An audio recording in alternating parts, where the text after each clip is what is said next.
Market માસ્ટર્સમાં આપનું સ્વાગત છે. હું છું પ્રીતિ દલાલ અને મારી સાથે જોડાઈ રહ્યા છે ટ્રસ્ટ મ્યુચ્યુઅલ ફંડના સીઆઈઓ મિહિર વોરા. મિહિરભાઈ, ઘણું સ્વાગત છે. અને આજે સવારથી આપણે જે ટેરિફ અટેક જે શરૂ થઈ ગયો છે, જેની આપણે અપેક્ષા રાખી રહ્યા હતા, તૈયારી કરી રહ્યા હતા, વી વર હોપિંગ કે કેટલી રેન્જમાં આપણને ટેરિફ આવે છે. તો જો એશિયાના કન્ટ્રીઝ જોઈએ અને ઓવરઓલ પણ જોઈએ તો we are not that bad of જો કમ્પેર કરીએ તો. પણ કઈ રીતના તમે જોઈ રહ્યા છો જો 26-27%ની જે ટેરિફ આપણને ઇન્ડિયાને લાગી શકે છે, કઈ રીતના તમે એની ઇફેક્ટ જોઈ રહ્યા છો? નમસ્કાર. આપણે બરાબર કહ્યું કે જે એક્સપેક્ટેડ હતું, મને લાગે છે એટલું જ ખરાબ છે, એનાથી વધારે ખરાબ નથી, which is not a bad thing to happen. કારણ કે અમુક કન્ટ્રીઝમાં તો બહુ વધારે ટેરિફ્સ નાખ્યા છે, વિયેતનામ, કંબોડિયા, ચાઇના વગેરે માટે. તો રિલેટિવલી સ્પીકિંગ ઇન્ડિયા માટે ઇમ્પેક્ટ ઓછો છે. અને ખાસ કરીને આપણી જે મોટા સેક્ટર્સ હતા, જે આઈટી સર્વિસીસ છે, ફાર્માસ્યુટિકલ્સ છે, તેમાં કોઈ ઇમ્પેક્ટ નથી as of now. So that's a big relief I would સે. અને તેને લીધે મને લાગે છે આપણે જેમ બજારમાં જે મૂવ થઈ રહ્યા છે, ફાર્માસ્યુટિકલના સ્ટોક્સ આજે થોડા ઉપર છે. અને ડોમેસ્ટિક લિંક જે બધા સેગમેન્ટ્સ છે, જેમ કે કેપિટલ ગુડ્સ, ડિફેન્સ, એ બધા સારું દેખાડી રહ્યા છે. અને જે યુએસ ઇકોનોમીને લિંક, હું કહું કે ઇકોનોમિક ગ્રોથને લિંક જે સેગમેન્ટ હતું, જે આઈટી સેક્ટર છે, તેમાં આપણે જોઈ રહ્યા છે કે વીકનેસ છે. કારણ કે આટલા ટેરિફ શોકને લીધે સારો એવો ચાન્સ છે કે યુએસ ઇકોનોમી રિસેશનમાં જઈ શકે છે અને ઇન્ફ્લેશન બી ત્યાં વધી શકે છે. તો તેટલા માટે જો આઈટી સર્વિસીસ જે કોર્પોરેટ અમેરિકાને સર્વિસ કરે છે, તેમાં કદાચ ડિમાન્ડનો ઇમ્પેક્ટ થઈ શકે. કારણ કે આટલી બધી અનસર્ટનિટી હોય ત્યારે જે કંપનીઝ છે અમેરિકામાં, તે કદાચ કેપિટલ એક્સપેન્ડિચર અને આઈટી પર સ્પેન્ડિંગ થોડું ઓછું કરે, થોડું કન્ઝર્વેટિવ રહે. તો મને લાગે છે એક બજારનો રેશનલ રિસ્પોન્સ છે.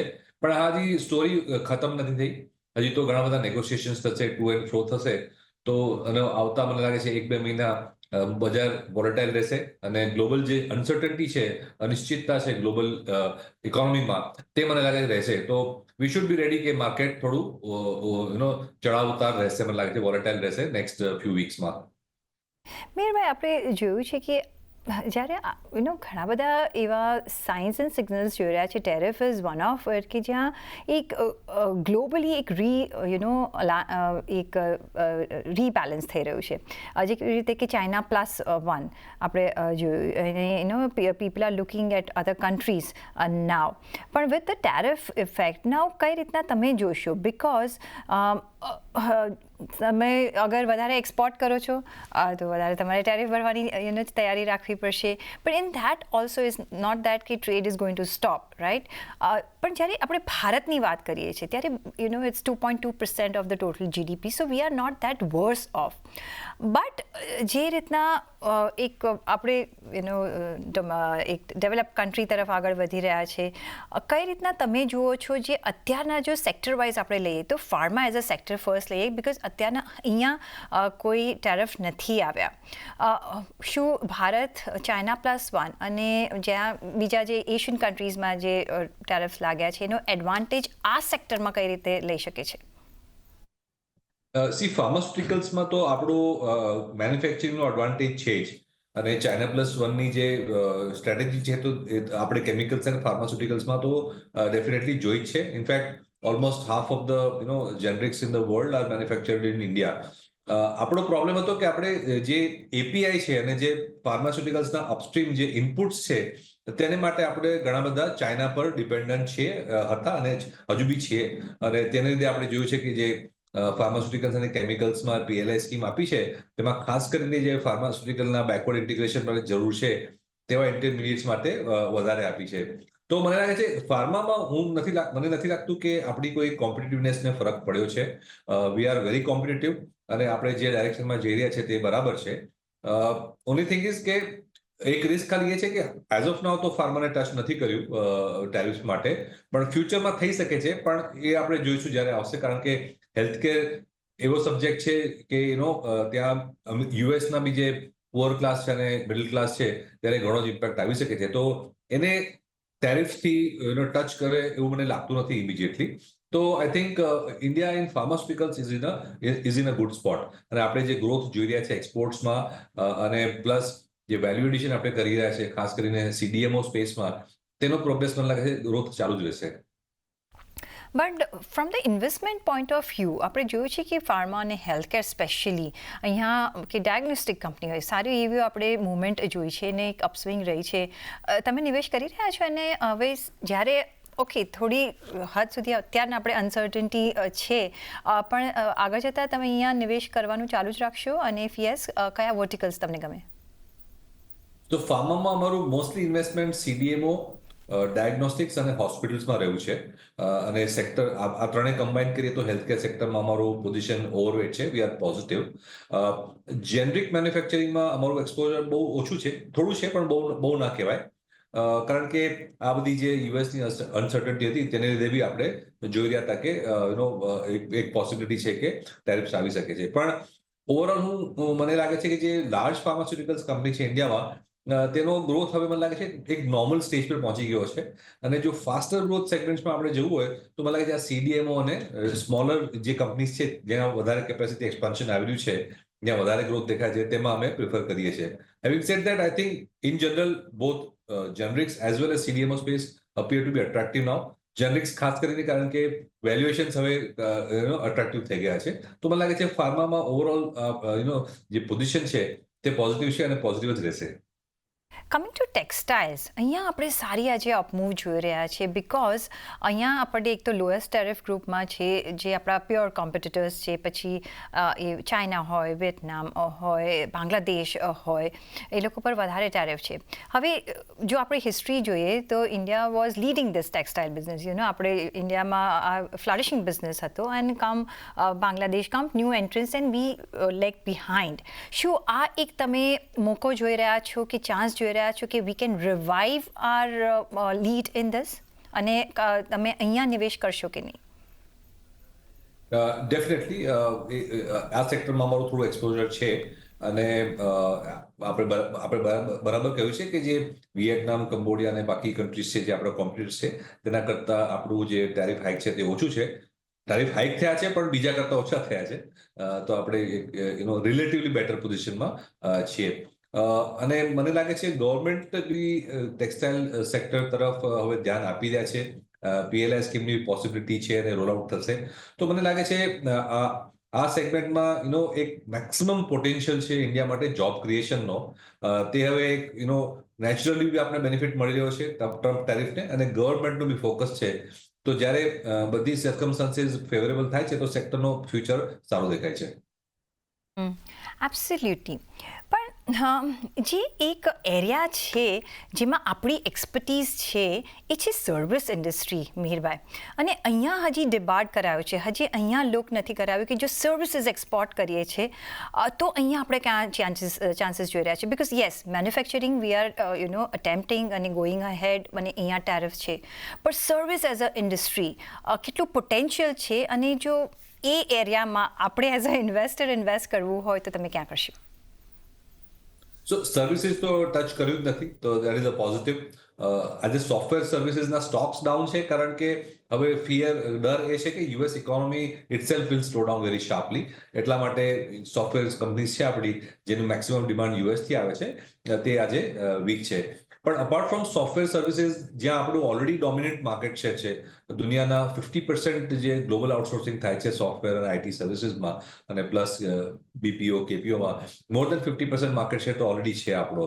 તો IT અને KPO અને BPO સર્વિસીસમાં તો I think we are doing great. અને ઓવરઓલ મને લાગે છે 10% ગ્રોથ આ સેક્ટરમાં થઈ શકે છે. પણ then there are other services which are coming up, જ્યાં આપણે કીધું ફોર એક્ઝામ્પલ આપણે R&D સર્વિસીસમાં કામ કરી રહ્યા છે, કોન્ટ્રાક્ટ રિસર્ચ અને મેન્યુફેક્ચરિંગમાં કામ કરી રહ્યા છે. તો એ બધી સર્વિસીસ બી હવે ઇન્ડિયામાં આવી રહી છે અને તેનો સ્કોપ મને લાગે છે વધારે છે. IT અને BPO તો વધતા જ રહેશે, પણ એના સિવાય બી બાકી સર્વિસીસમાં ઇન્ડિયાને સારો સ્કોપ છે. આપણે એગ્રીકલ્ચર પ્રોડક્ટ્સમાં જોઈએ મેઇન રાઈસ એ આપણે સારું એવું અહીંયા એક્સપોર્ટ કરીએ છીએ યુએસમાં શ્રિમ્સ ફિશરીઝ અહીંયા પણ આપણે જોઈ રહ્યા છે પણ કઈ રીતના હવે તમે સિચ્યુએશન જોઈ રહ્યા છો બિકોઝ જો હવે ટેરિફ્સ વધે છે પણ કમ્પેર ટુ અગેન પિયર્સ પર જોઈએ તો કેટલો એડવાન્ટેજીસ ઇન્ડિયાને મળી શકે છે આમાં અને for the manufacturers for the exporters to steel export કઈ રીતના તમે જોઈ રહ્યા છો આ સેગમેન્ટને એગ્રીમાં એકચ્યુઅલી મેં સ્ટડી નથી કર્યો because we don't have much exposure to these segments તો I am not aware of the tariff rates so I don't know હું તમને આન્સર કરી શકીશ કે નહીં આને બીજું જે આઈટી સેક્ટરને ખાસો માર પડ્યો છે અને વી ન્યૂ કે અહીંયા એક મોટો ફિયર હતો અને અહીંયા એ જ પ્રમાણે આજે આપણને માર્કેટમાં પણ રિએક્શન જોવા મળી રહ્યું છે આઈટી એઝ અ સેક્ટર કઈ રીતના હવે તમે અપ્રોચ કરશો એને કારણ કે હજી બી અનસર્ટનિટી તો અરાઉન્ડ છે જ ડેફિનેટલી સો જેમ મેં કહ્યું કે આઈટીમાં સર્વિસીસમાં ટેરિફનો કોઈ ઇમ્પેક્ટ નથી કારણ કે services has been IT services has been kept out of it but વધારે ડર એ છે કે આટલું બધું ટેરિફ હાઇક થાય છે તો એક તો ઇન્ફ્લેશનરી રહેશે તો ઇન્ફ્લેશન વધશે યુએસમાં અને પ્લસ જે એકચ્યુઅલ પ્રોડક્ટ્સ જે બાય કરે છે યુએસની પબ્લિક તેના પ્રાઇસીસ વધશે તો affordability will also B N issue તો આ બધું આપણે જોઈએ તો એક સ્લોડાઉન અને રિસેશનનો ફેઝ બની રહ્યો છે સિચ્યુએશન બની રહી છે અને that is what the market is afraid of કારણ કે જ્યારે કોર્પોરેટ્સ અને ઇન્ડિવિજ્યુઅલ્સ રિસેશનનું એક્સપેક્ટેશન કરવા માંડે છે તો પછી સ્પેન્ડિંગ બી કટ થશે તો આપણું જે આઈટી સર્વિસીસનું સ્પેન્ડિંગ છે that is a lot dependent on US corporates spending અને મને લાગે છે એ યુએસ કોર્પોરેટ સ્પેન્ડિંગના કટના ડરને લીધે આઈટી સર્વિસીસ અંડર પરફોર્મ કરી રહી છે ઓવરઓલ અમારો portfolio positioning has always bin underweight IT ખાસ કરીને લાર્જ કેપ આઈટીમાં અમારું હંમેશા અંડરવેટ જ હતું કારણ કે અમને લાગે છે કે જે ટોપની કંપનીઝ છે 5-10 કંપની તે હવે એક મેચ્યોર ગ્રોથ ફેઝમાં પહોંચી ગઈ છે તો ટિપિકલી આપણે જોઈએ છીએ કે પ્રી કોવિડ એ લોકોનો ગ્રોથ 5 થી 10% હતો કોવિડના ટાઈમમાં 2-3 વર્ષ બહુ સારો ગ્રોથ દેખાયો કારણ કે એક spurt in US corporate spending આવેલું એક્સિલરેટ થયેલું પણ તે હવે પાછું નોર્મલાઇઝ થઈ ગયું છે અને we are back to 5 to 10% growth તો એવું કોઈ એક્સ્ટ્રાઓર્ડિનરી ગ્રોથ વાળી સિચ્યુએશન દેખાતી નથી તો લાર્જ કેપ આઈટીમાં અમે અંડરવેટ છીએ અમારી પાસે જે આઈટી એક્સપોઝર છે તે મોસ્ટલી મિડ કેપ આઈટીમાં છે જેમાં સેપરેટ બિઝનેસ મોડલ્સ છે ગ્રોથ રેટ વધારે દેખાય છે because of those special situations electronics પર નજર કરીએ અહીંયા આપણે એક લો ઇમ્પેક્ટ જોઈ રહ્યા છે because higher tariff is on Korea કે વિયેટનામ પર એટલે એ પણ કમ્પેરેટિવ અહીંયા આપણે જોઈ રહ્યા છે કઈ રીતના અહીંયા તમે જોઈ રહ્યા છો બિકોઝ અત્યારના ઇલેક્ટ્રોનિક્સ માટે આપણે મોટું હબ બનાવવાની પણ અહીંયા કોશિશ કરી રહ્યા છે અને અમુક અંતરે આપણે ત્યાં રીચ પણ થતા જોઈ રહ્યા છે કઈ રીતના તમે જોશો આ સેગમેન્ટને અને કઈ રીતના આ તમને એરિયા એઝ અ ઇન્વેસ્ટમેન્ટ ગમે સો આ તો ગવર્મેન્ટનો ફોકસ એરિયા છે તો મને લાગે છે ગવર્મેન્ટ જે બી રિક્વાયર્ડ છે તે કરશે આ સેક્ટર માટે it's been one of the very few successes that we have seen in the past 5-6 years on the PLI scheme જે થઈ હતી તો PLI ના સક્સેસને લીધે મને લાગે છે આપણી રિલેટિવ સિચ્યુએશન સારી થઈ છે અને ઇન્ડિયાનો મેઇન એડવાન્ટેજ એ છે કે એક્સપોર્ટ માર્કેટ તો છે જ પણ આપણી ડોમેસ્ટિક માર્કેટ બી એટલી મોટી છે કે આપણે ઇમ્પોર્ટ સબસ્ટિટ્યુશન બી કરીએ તો બી એક ઇકોનોમી ઓફ સ્કેલ બની શકે છે તો આઈ થિંક જે ઇલેક્ટ્રોનિક મેન્યુફેક્ચરિંગ અને બીજો સેગમેન્ટ છે તેમાં હજી બી ફ્યુચર ગ્રોથ સારો દેખાય છે ગ્રોથનો જે રનવે આપણે કહીએ તે બી લાંબો દેખાય છે જી મીરભાઈ ઓટો સેક્ટર અહીંયા ખાસો માર પડ્યો છે અને અહીંયા વી આર એક્સપેક્ટિંગ 25%ની અહીંયા તમને ડ્યુટી ટેરિફ મૂકી દીધો છે on all foreign made automobiles હવે કઈ રીતના અહીંયા જોવું છે કારણ કે ઓટો કોમ્પોનન્ટ્સ પર પણ લાગશે મારા ખ્યાલથી કઈ રીતના આ તમે સેક્ટરને જોશો ઓટો સેક્ટરને સો આપણું ઓટો એક્સપોર્ટ્સ તો US mostly auto components through થયેલું છે ફુલ્લી બિલ્ટ ઓટોમોબાઈલ્સ તો ઓછી છે પણ ડેફિનેટલી જે લાર્જ એક્સપોર્ટર્સ છે જેનો એક્સપોઝર યુએસને માટે વધારે છે તે લોકોને માર્જિનમાં તો ડેફિનેટલી પ્રેશર આવશે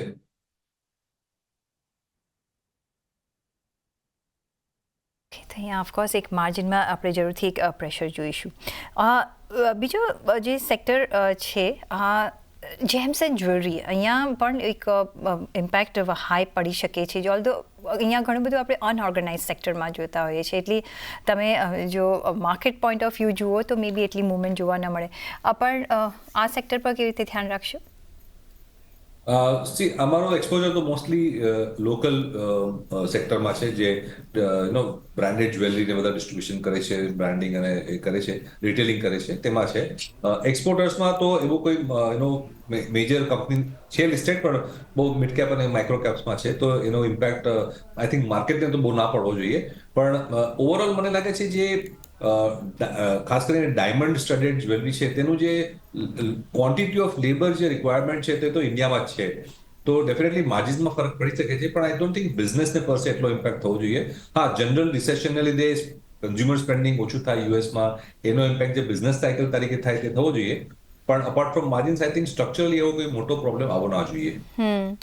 સો મિહિરભાઈ, આપણે જો એક ઓવરઓલ વ્યૂ લેવો હોય, because none of the countries have been barred from tariff, right? ઓછી વધતી જરૂરથી છે, પણ જ્યારે ઇન્ડિયાને આપણે મૂકીએ છીએ ને એવી એશિયન કન્ટ્રીઝમાં જો આપણે મૂકી રહ્યા છે, ત્યારે એક વધારે એડવાન્ટેજિયસ પોઝિશનમાં લાગી શકે છે. કઈ રીતના India can take a gain out of it, અને જો ગેન લઈ શકે છે તો તમને ક્યાં લાગે છે કે કયા સેક્ટર એના માટે પોઝિટિવ સાબિત થઈ શકે છે ભારત માટે? જો શોર્ટ ટર્મમાં તો બિગેસ્ટ કન્સર્ન ઇઝ કે યુએસ અને વર્લ્ડ ઇકોનોમીનું ગ્રોથનું શું થશે. અને definitely that's not good news, કારણ કે આટલા બધા હાઇક ઇન ટેરિફ છે અને ઇન્ફ્લેશન વધશે, કન્ઝ્યુમર ડિમાન્ડ નીચે થશે યુએસમાં, તો યુએસ ઇકોનોમીનો રિસેશનમાં જવાનો ચાન્સ બહુ વધારે છે. તો that's anyway not good for the world economy in any case. તો શોર્ટ ટર્મમાં આઈ ડોન્ટ થિંક આપણે એને અવોઇડ કરી શકીશું. રિલેટિવલી આપણે કદાચ બેટર પરફોર્મ કરશું ડેફિનેટલી, કારણ કે અનલાઇક ધ એશિયન કન્ટ્રીઝ જેમ કે ચાઇના, જાપાન, કોરિયા, તાઇવાન, જે એક્સપોર્ટ્સ પર બહુ વધારે ડિપેન્ડન્ટ છે ગ્રોથ માટે as a percentage of GDP, આપણે તો નેટ ટ્રેડ ડેફિસિટ ચલાવી રહ્યા છે ગુડ્સમાં. તો આપણી તો ટ્રેડ ડેફિસિટ સિચ્યુએશન છે, તો આપણે રિલેટિવલી લીસ ઇમ્પેક્ટેડ થઈશું. અને એનીવે આપણી domestic economy, domestic consumer demand અને ડોમેસ્ટિક મેન્યુફેક્ચરિંગ બી ઘણી સ્ટ્રોંગ છે. તો મને લાગે છે રિલેટિવલી આપણે ઇન્સ્યુલેટ થઈશું. પણ ઓવરઓલ શોર્ટ ટર્મમાં તો આઈ થિંક માર્કેટ્સ વોલેટાઇલ જ રહેશે, કારણ કે ગ્લોબલ માર્કેટ્સ વોલેટાઇલ રહેવાના છે. The other thing to consider is કે આ ટેરિફ છે તે ટેમ્પરરી છે કે પરમનન્ટ છે, કારણ કે there is a door open for negotiations. USA બી કહ્યું છે કે નેગોશિએશન ચાલુ રહેશે. તો આ ટેરિફ સ્ટિક થશે કે પછી ધીમે ધીમે કરીને એક કન્ટ્રી ઓછા કરતા જશે ટેરિફને અને ડિસ્ટન્સ ઓછો કરશે. તો દેટ્સ ઓલ્સો પોસિબિલિટી. તો આઈ થિંક જો આવું જ રહે તો ઇન્ડિયાને ફાયદો થાય, પણ I think it's too early to take that call, કારણ કે relatively speaking all countries will try to negotiate their way out of situation. એટલે it's too early to take a call, I would say. Absolutely. પણ જ્યારે મિહિરભાઈ ટ્રમ્પની વાત આવે છે ત્યારે there is nothing like temporary or nothing like permanent, because he can do anything at any time. પણ two N extent અત્યારના લાગે છે કે થોડી અનસર્ટન્ટીમાં એક થોડુંક બ્રેક લાગી શકે છે. ઓલ્ધો તમે કહ્યું કે નેગોસિએશન, રીનેગોસિએશન થશે, બાયલેટરલ ટ્રીટીઝ અહીંયા કામ લાગશે, અને પછી બાયલેટરલી કઈ રીતના આપણે નેગોશિએટ કરી શકીએ છીએ as a negotiating tool. It would be for the both the parties. કઈ રીતના તમે જોઈ રહ્યા છો, કઈ રીતના નેગોસિએશન એન્ડ રીનેગોસિએશન્સ અથવા ફર્ધર રેસિપ્રોકલ જો ટેરિફ્સ વધારે બી લાગી શકે છે, like the way China is saying, પણ એ તો એક્સ્ટ્રીમ લેવલ પર છે. પણ કઈ રીતના તમે જોઈ રહ્યા છો, કોઈ ફરક પડી શકે છે અગર નેગોસિએશન રીનેગોસિએશન્સ થાય છે તો? રીનેગોશિએશન તો થશે જ મને લાગે છે, because nobody wants this situation. અને આપણે એવી જોયું છે કે ડોનાલ્ડ ટ્રમ્પની સ્ટાઇલ એ છે કે he will do something dramatic and then wait for the response and then try to negotiate his way into a mutually agreeable settlement. So that process will, I think, continue. Unfortunately, it's going to take time. અને જ્યારે time હોય છે ત્યારે uncertainty હોય છે, અને એ uncertainty લીધે મને નથી લાગતું કે જે મેજર કોર્પોરેટ છે તે એવા મોટા ડિસિઝન્સ લઈ શકે. તો I think we are in a state of flux to that extent. To a major extent આપણે એમ પણ જોયું છે કે within US also there is lot of unrest amongst the voters or amongst the people આપણે જે જોઈ રહ્યા છે, બિકોઝ જે રિસેશન એની which ways they are fighting, કારણ કે આપણે જે જોઈ રહ્યા છે. અને ધ હિસ્ટ્રી ઓલ્સો સેઝ કે એવરી 100 years આવી રીતે ટેરિફ લાદવામાં આવ્યા છે બાય યુએસ, અને પછી ડિપ્રેશનમાં કે રિસેશનમાં કન્ટ્રી ગયું છે. પણ હેવિંગ સેડ દેટ વધારે તમને શું લાગે છે કે આ ટેરિફ લગવાથી વધારે US would be in the problem or the receiving countries would be in the problem? Again, I don't know how it helps by saying that I have less problems than the other, because there are problems for everyone. So I think we'll just let the things evolve. જી coming back to Indian markets, અને આપણે જે જોઈ રહ્યા છે કે banking as a સેક્ટરમાં આપણે સારી એવી અપમૂવ જોઈ છે. એનબીએફસીઝમાં જુઓ એક સારું એવું અહીંયા પેનિટ્રેશન જોઈ રહ્યા છે, અને અહીંયા એક આપણે એક ઇન્વેસ્ટમેન્ટ એવન્યુ પણ અહીંયા લાગે છે કે આપણે એક સારી રીતના બની શકે છે for the current year and so on and so fourth. કઈ રીતના તમે જુઓ છો આ સેક્ટરને?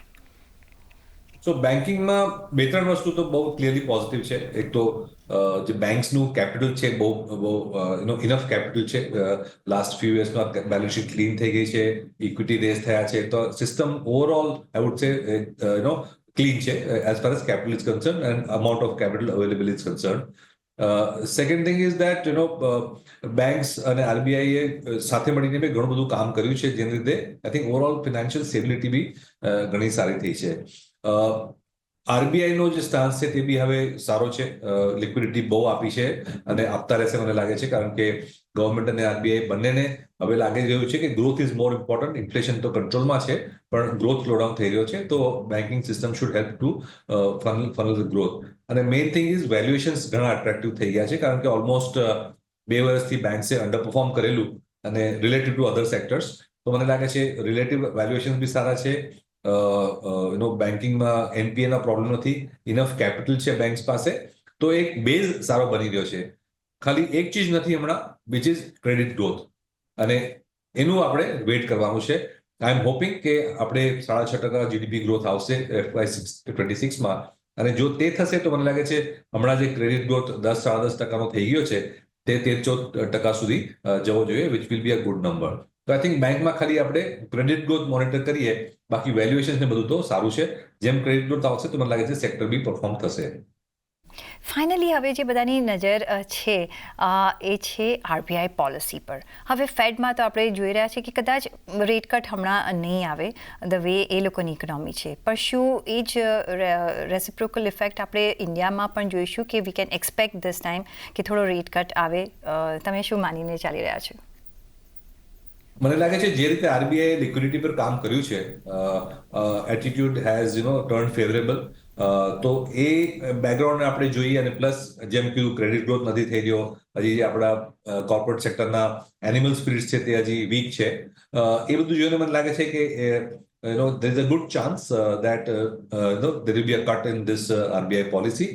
અને બીજો એક જે મેઇન પ્રોબ્લેમ હતો રૂપીનો, જે ઘણો વીક થઈ ગયો હતો, તે બી હવે સ્ટેબિલાઇઝ થયો છે, થોડો અપ્રિશિએટ બી થયો છે. તો ઓવરઓલ એક અગર આરબીઆઈને રેટ કટ કરવું હશે તો એ લોકો પાસે ઇનફ રીઝન્સ છે રેટ કટ કરવા માટે. ઓકે, તો ઇનફ રીઝન્સ છે, તો આપણે we can be positive about it. On that note, મીરભાઈ, ઘણો આભાર તમારો અમારી સાથે આજે જોડાવા બદલ, અને તમારા વેરી સ્પેશિયલ અને વેલ્યુબલ વ્યૂઝ અમારી સાથે શેર કરવા બદલ ઘણો આભાર. અને એ સાથે જ મને પણ આપશો રજા. જોડાયેલા રહેજો CNBC વિચાર સાથે. નમસ્કાર.